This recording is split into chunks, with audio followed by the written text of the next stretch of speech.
我越研究越懷疑，美國根本唔想喺中東停戰，因為我發現中東每炸一次，亞洲能源危機就加劇一次。當全亞洲開始任人宰割，美國就喺背後開動一部液化天然氣戰爭印鈔機。而家呢場中東戰火可能已經唔止係地緣政治，而係一次全球能源霸權大洗牌，更可能係下一輪億萬級財富轉移。問題係散戶今次能唔能夠提早埋位？歡迎嚟到宏觀致富，我係桃花島上嘅小桃。戰爭、能源、科技每日牽動緊全球市場，睇清大國博弈背後嘅全局，遠比短線升跌重要。等我哋一齊掌握趨勢，宏觀致富。歡迎返嚟5分鐘洞察全球。近期美伊戰爭全面升級，全球其中一個最重要嘅能源出口霍爾木茲海峽面臨長期封鎖。大家要知道，全球有近20%嘅原油同埋超過20%嘅 LNG 液化天然氣都要經過呢度運出海。海峽一封，中東能源出口瞬間懸崖式暴跌。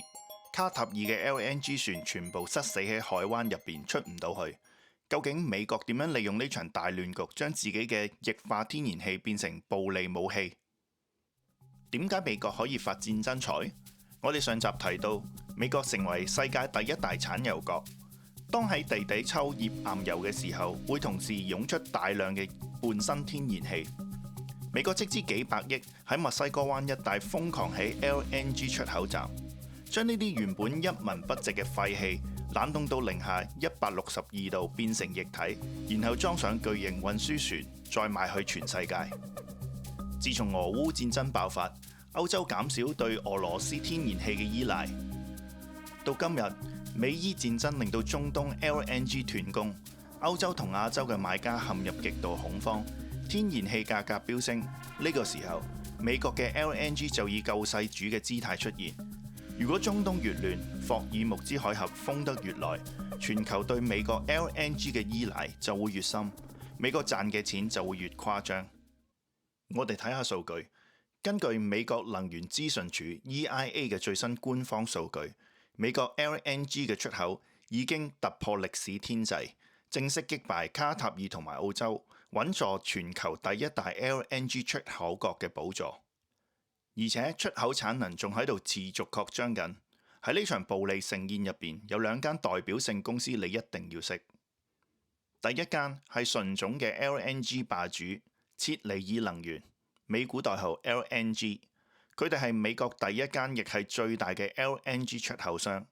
當歐洲同亞洲買家搶 LNG 搶到頭崩額裂嘅時候，切尼爾已經簽訂10幾20年嘅長約，提早鎖定未來幾千億嘅利潤。佢個代號 LNG 已經講明一切。第二間係傳統能源巨頭雪佛龍，美股代號 CVX。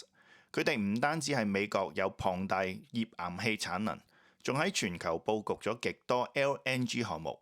中東一亂，CVX 呢啲有完整嘅開採、液化、運輸產業鏈嘅巨無霸，就係其中一位最大嘅得益者。至於 LNG 同 CVX 呢兩隻股票，究竟而家個價位仲入唔入得過？我自己其實都做咗一堆功課，之後嘅影片我會當係投資筆記咁，同大家開心分享下我嘅睇法。我同大家都係普通散戶，想一齊喺呢個亂世發掘隱藏機會，避開伏位。記得立即訂閱宏觀致富，一齊研究下。